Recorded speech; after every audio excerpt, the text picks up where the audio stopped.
Yo, what is up, everybody? Project Itachi here. Welcome to another episode of the GZ Chop Shop podcast, your go-to podcast for everything gaming and tech related. And we are kicking this one off with discussing the price increases of streaming services across the board and in gaming. And not just, I'm not talking like games going up. We already had that happen. Hopefully that doesn't happen again for another 10 years. These price increases bore me. These price increases are really, really bad. So for those who don't know, in case your streaming bills are about to come due and you are on PlayStation, your PlayStation network price has gone up. And I want to know if anyone's been getting emails for this, because I have received 0 emails from PlayStation, from Hulu, or Disney, and I guess some other services are going up. And I want to know, like, am I just not receiving emails, or is everyone just kind of not receiving them? Because it used to be when they would raise their prices, you would get emails and you would get notifications, and it would be a little bit publicized, and it feels like it's being less publicized. I think it feels like they're trying to hide it more so that it sneaks up on you. Yeah. Because I haven't received emails for this in the last couple of price increases for both Sony and for Hulu.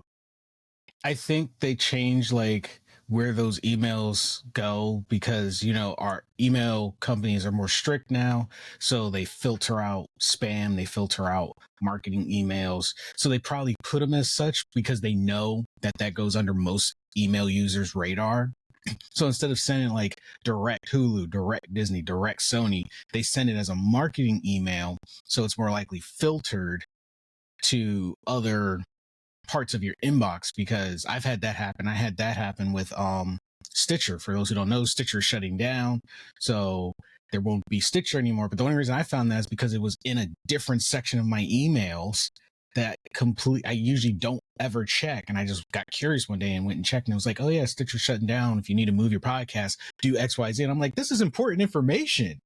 Especially if people are still specifically on Stitcher, they're not going to know. Their podcast is just going to wind up wherever, into the abyss. Yeah, into the abyss. When did Stitcher shut down? I think they shut down either this month or next month. Everything seems to be happening this month. No idea. And next month. And they sent that email out, like, I want to say like 2 months ago. And I saw that, and I was like, oh, well, good to know. But yeah, Sony raised their prices, and by no small margin. I think the yearly went up like $40, because I checked. It was a good chunk, dude. Like, I'm sure I'm not the only one that saw that. Like, what the hell? Yeah, and they did it. They did it quietly. I actually read an article that was saying, yeah, Sony's pretty much quietly raising this price. And I looked to see how much I paid for the yearly, because I did the year. I was like, I didn't want to worry about it every 3 months. The year wasn't too bad. I think it was like 100. It was 120. 117 or $120, and I mean, you get a lot for it. It's not like it's a good deal. Yeah. Well, now, guys, it's $160 a year. Jesus Christ, dude. I actually downgraded to every 3 months for what I believe is like $40 every 3 months. All of them went up, even the monthly. They all went up. And I was like, $160 a year.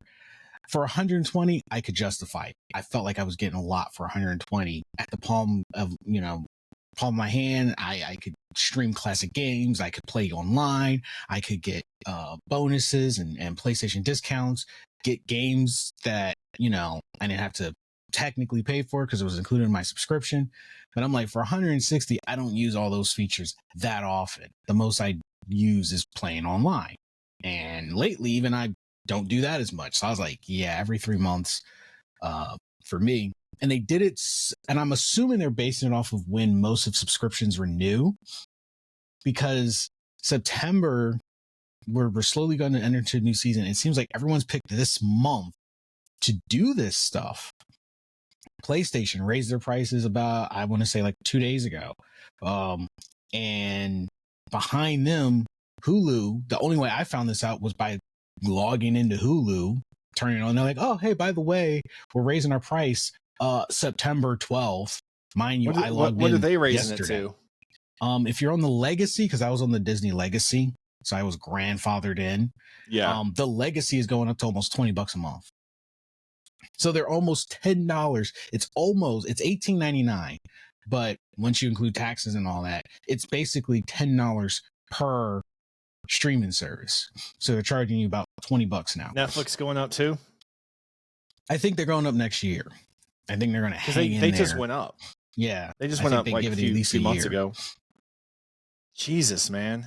You know, so it's cable all over again. Yeah, it's worse than cable. It's going to be worse. We had like a good 10 or so years of like streaming service golden years where everything was, you know, $8 to $15, and you there was a time period. It was like a 3 or 4 year time period where you actually could have all the streaming services and it was still super cheap.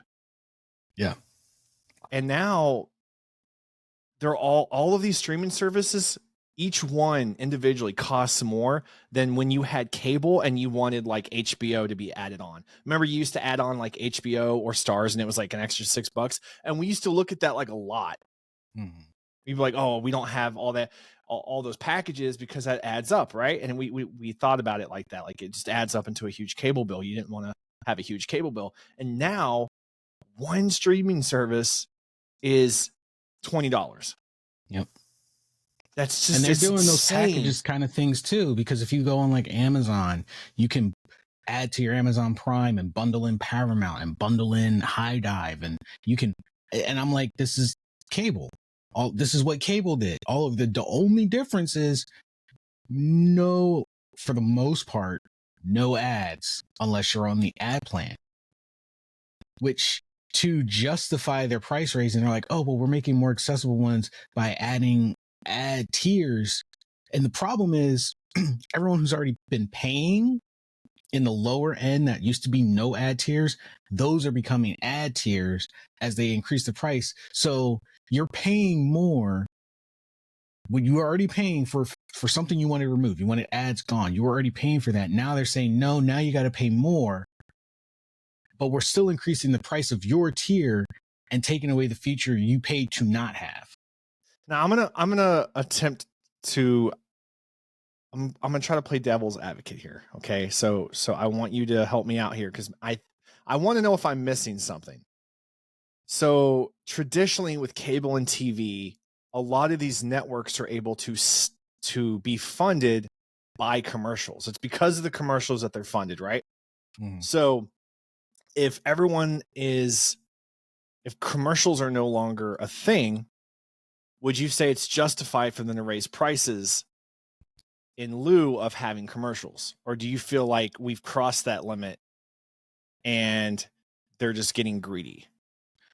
Honestly, I think they're just getting greedy and they're using companies and commercials as a shield, because what happens is these companies, they go to let's use YouTube as an example. Everyone knows about the YouTube apocalypse, and all these companies go to YouTube and say, how many people are on your platform daily? How many hours of video do they consume? And then YouTube gives them the number, and it's like in the billions on the daily. Years of video content consumed daily. And they go, okay, we want for our product to reach those people in your audience, and we want to reach X amount per day, and we will pay you. But our ads have to reach X amount per day. And YouTube agrees. They say, okay, pay us this, and we'll make sure your ads get to X, Y, and Z. So let's say a company says, all right, we'll pay you $1 million for our ads to reach 2 million people a day or something like that. I'm just, throwing out hypothetical numbers. I don't know like what their actual agreements are. So what YouTube has to do is they have to push these ads to hold up their end of the bargain, justifying the money that they got. But you also have to consider skippable ads. If you skip an ad, they go, well, this person saw part of the ad, but they didn't watch the whole ad. We're not paying you for that person. So they have to double down on where you skip, someone else has to get like 2-3 ads because they got to make that quota. And with streaming services, what really happened is we as consumers, we got too excited for all these big name people into streaming movies and TV shows. You know, back in the day, Netflix and all that, that was niche. You had B-list actors, you had animations. So when a big name came along for a Netflix exclusive or whatever exclusive, you were like, oh, this is nice. They got so-and-so in here. But that costs money. And Netflix really set off the trend because then they were like, okay, everyone wants AAA actors to watch our stuff. Well, that costs money. And it's the companies that are paying to have advertisements that are basically footing that bill. But Netflix in itself pretty much did away with ads for a good while, but now they're bringing them back at the, you know, a lower tier. And where the ad companies are paying for us to see them, they're not paying as much to keep supporting these bigger shows, these bigger movies. So that cost has to go somewhere, and it's to us. And instead of them just easing back and saying, you know what, maybe we don't need all these AAA movies, AAA actors and stuff. Maybe we take like a year off from this or a couple of years off from this and just go back to our roots. They've made a lot of money because these people are a draw for them. So they have to keep raising the prices. That expense is now pushed off onto us. And I would think too, they've had, you know, Netflix and, you know, Hulu and others as well, but mainly Netflix has had a lot of really good shows, a lot of really good movies, but just as equally, they've had a lot of massive failures. So I'm sure they've lost a ton of money. Yeah. And they're going to make, and they got to make it up. The consumer has had to be the one to absorb that failure. Yes. Yes. Basically, we're the cushion. We're the one footing the bill, and it's kind of fucked up. They fuck up a show or movie. That's what's going to happen to The Witcher. Witcher's a prime example, right? You got these arrogant, cocky writers. The director, no one wants to listen to anything. No one wants to do the source. They ended up losing their main guy. Yep. And now it's going to fail. We all pretty much agree it's going to fail. And when it does, they would have made money, but then they're going to lose money at the end. And then what are we going to see? We're going to be the ones to pay the price.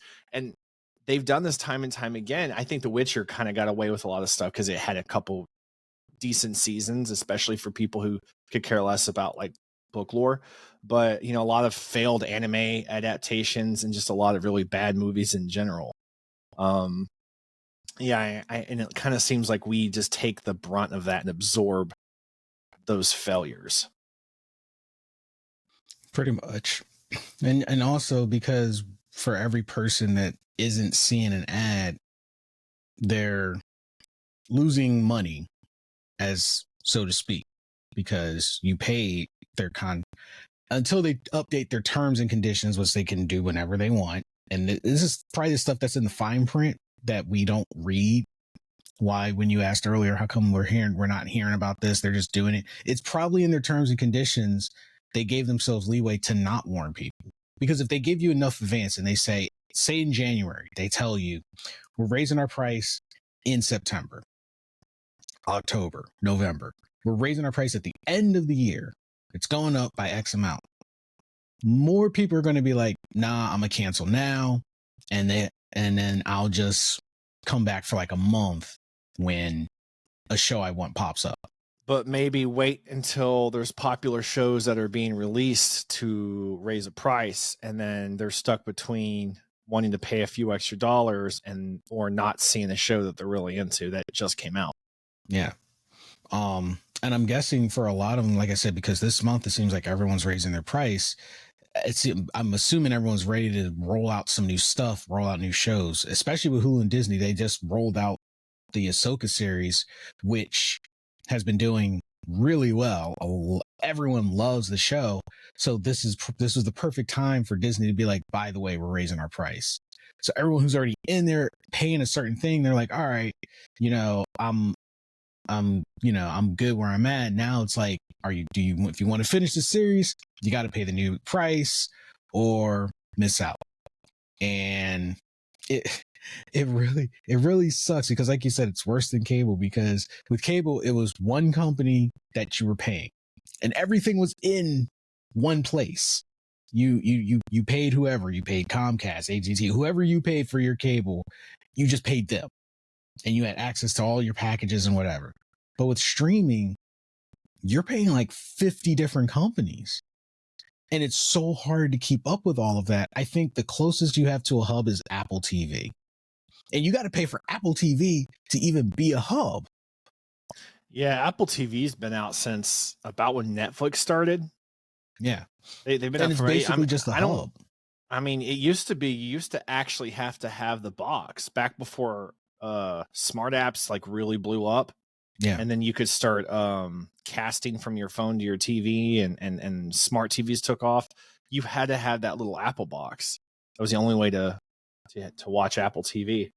Now you can use anything, Fire Stick, whatever. And surprisingly, I will say surprisingly, I mean, it's been around for what, 15 years or so, a little more maybe. Give or maybe, I don't know, more or less, give or take about 12, 15 years. Surprisingly, Apple TV's $6.99. Because it's mostly a hub. And they have like good shows. Like a lot of their shows are really good. Yeah.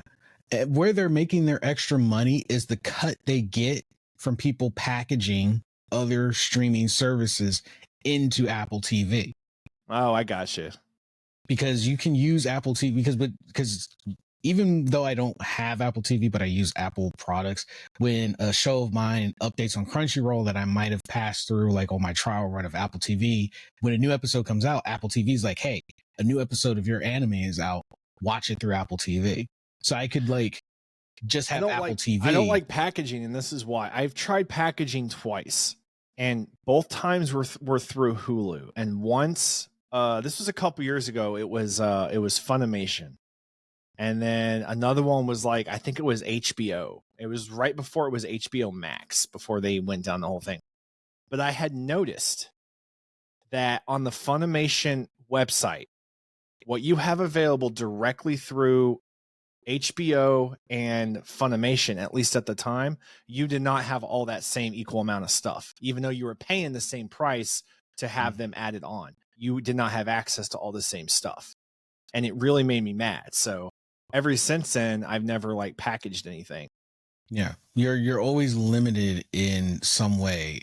For me, when I did the legacy bundle with Disney and Hulu back at its prime when it was really cheap, because this is actually their second time within like the last 2 years of raising their price.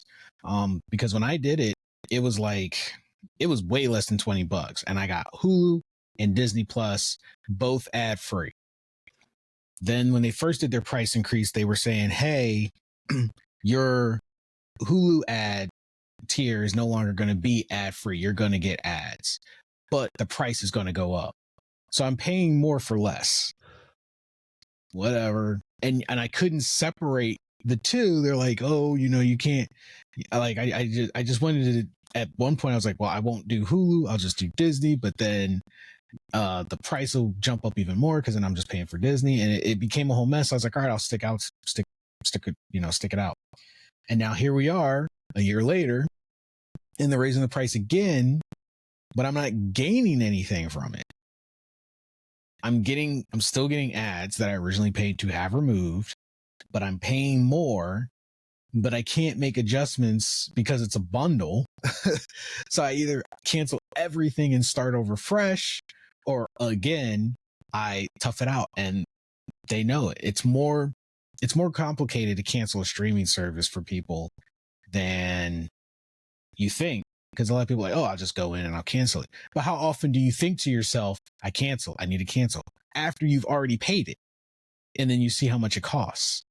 And at that point, you're like, well, I already paid it. I guess I'll use it this month. But before that next month, I'm going to cancel. And it's crazy too, because I've heard a lot of people explain it kind of that way for the most part, but it kind of I don't think a lot of people, it seems like a lot of people don't understand that when you cancel a service, it's not in your face, but on that page in like little fine print, it tells you that your subscription is canceled, but it is good until X date. So it'll just automatically turn off on a certain date. And I feel like a lot of people just miss that. Yeah. Because depending on the app or platform or electronic that you're using, it's not obvious. Yeah, I know, like when I've canceled on the computer, it's obvious. You have like a big old window and it's kind of in your face. But I've canceled stuff before, like on my phone and stuff, and like it didn't really tell me, or if it did, it was just very hard to see. Yeah, because if you've already paid for the month, like your bill came due and you paid for it, that's the perfect day to cancel it. That moment you see that you paid and you're like, oh my gosh, this is so expensive. That's the day to cancel it, that very day, because you're good for the next 30 days. You can still use it for 30 days. You've already paid for it. Unless they shut down that moment, you're good, like you said. So like enjoy your last 30 days and then that's it. When it's gone, it's gone. A lot of people think, oh, well, yeah, I'll be heartbroken. And I wonder how HBO Discovery's doing or whatever the hell it's called now. Because when they switched from HBO Max to whatever the hell it is now, I remember reading, I remember reading that they had lost so many subscribers because they changed the name again, they changed the format, they changed the price, and they had canceled so many shows that people like that it felt like it was completely destroying that platform, which is too bad because HBO in general, like historically, HBO by themselves makes really good stuff. They make really great shows, right? Like there's compared to other platforms, you're not going to find near as many just bad, shitty shows. Yeah. It's not like Netflix when they come out with a season of something and we're used to it probably getting canceled. Like HBO, they did not have that problem. Yeah. So I'm kind of curious. I thought maybe you did, because I don't know. Like I haven't heard HBO's name in so long. They're not Warner in Brothers dire straits yet. Warner Brothers Discovery fucked HBO over so bad. I think what's happening is they wanted a shift in audience. They didn't want to cater to the audience they had. Warner Brothers, or Discovery at least, lean into more of the, oh crap, now it's on the tip of my tongue, I can't think of the genre, reality shows. Because HBO was very strong in fiction, crime, drama, and fantasy. Fantasy was getting huge. Yeah, they didn't want to cater to that audience because it probably didn't have enough buzz and interaction. And Discovery was all about those realism shows, reality shows. And while it's a genre we're not into, it has a huge following. And this goes back to something that I was learning about marketing. While we think it's failing because it's not catering to us, they're probably rebuilding steadily. They're paying the price now to clean house. But with what they're going to put in place, they'll make that money back. Because one thing I learned about marketing, they always said, you want to, especially with products, the audience you honestly initially want to sell to isn't guys. And HBO was honestly aimed at us. Those were things we were interested in. But they also know we don't always pay for the things we're interested in, especially that are not tangible. We'll buy our tech, we'll buy our gaming, and we'll buy essentials to survive. But we're not big on spending money on things we're not interested in. So they had to market to people that are going to be willing or able to convince someone to spend that money. And that's where the female market comes in. Discovery had a huge female viewership for true crime, reality TV. They're a huge I wonder why combine them then. I don't know so much if they're combining them so much as purging, but also remember what I said, being able to convince someone to do it. Most of the time, us on our own are not going to watch a reality TV. But if you got a girlfriend, I think most, I don't know any intelligent people that, and I feel very strongly this way. I've never met a person in my life that is intelligent, that I respect, and see as an intelligent person, and they purposely watch any form of reality television as a pastime. Now, here's the thing. They may not be actively watching it, and this is where I'll play devil's advocate, because these shows know what they're doing. At a glance, we think it's the stupidest thing, but your girlfriend's cooking in the kitchen. She's doing something around the house. She has it playing in the background, right? And then it's this episode of some drama. So-and-so cheated on so-and-so. They caught it on camera. And it's this thing, in theory, sounds stupid. But when you see it played out on the screen, and I've seen it many times, it's happened to me. You're just passing through, minding your business, thinking this is stupid. And then boom, drama's happening on the screen. And you're like, what the heck are you watching? And while she's doing a million things, you don't know what you're watching or why. But she breaks it down for you in a way she knows will catch your attention. I guess, man. I like crime and drama. Like it shows like that, like I'm all for, but like just basic reality TV. Yeah. Like even Jackass, like I don't know if Jackass, I guess it was kind of reality. I guess it was reality. It's one of the TV. OG reality shows. Like I will admit, like there's some funny moments to it, and it became as big as it was, I'm sure, for a reason, but like also it was really fucking stupid. Like, yeah, come on. Like I never sat down and was like, I'm gonna watch this for 3 hours. Yeah. But that's basically what it is. They're catering to the female viewership audience because they're more impulsive buyers, and they're better at convincing us to purchase it. You know, if the subscription was originally under his name and he had HBO and he's paying the subscription, he's like, I don't want to anymore. She's more likely going to be able to convince him to keep it because her favorite shows are on there. And he is, to keep peace, keep her happy. And then she in turn helps them gain a viewer because while she's passively watching her show that he originally thought was stupid, he walks through the living room. He's like, what the heck is this? She, like I said, she explains it to him, and now he's interested. Look, I'm sorry. I'm sorry. I'm going to upset people, but if you watch reality TV on purpose, I don't respect you. I don't respect you as a human being at all. Yeah. I'm not a big fan of reality, but that's probably what's happening, because if they were in dire straits, I think they would have just closed up shop. Like they'd have been, I mean, what? I guess quiet for a reason. They're plotting. Yeah. Because what, Quibi, they came and went. There was the hell is Quibi? Exactly. I have no idea what that is. Exactly. Yeah. Was that an app like a television? It was a television app. You were supposed to be able to watch episodes really quick. I think it was like a British thing. Really quick, like faster? What? They were like short episodes. Okay, like shorts, series, like television shorts. I think they were like television shorts, but they were actual series with stories. Oh, you know what? This is starting to sound familiar to me. I'm gonna have to look it up. I bet I know what it is, and I just haven't. Yeah. I haven't seen it. Exactly. In a while. Yeah, it lived up to his name because just that quick, you forgot what it was. Is that irrelevant after a while? Yeah. So when they're in trouble, they pack it up. But nah, I think Discovery is keeping it afloat with their reality shows. People watch that stuff. What the appeal is, we personally do not understand, but there's an appeal for it. Maybe people who are only really into reality TV, maybe they look at the Science Channel or fantasy or action or anything thought-provoking, and maybe they think the same way I think about reality TV. Usually, yeah. 100%. We cannot understand each other. We speak entirely nor will I languages. Try. Next. But for anyone who watches reality TV, why do you find reality TV interesting? I honestly want to know what is the appeal of reality television, and what gets you really into it. Like, let us know.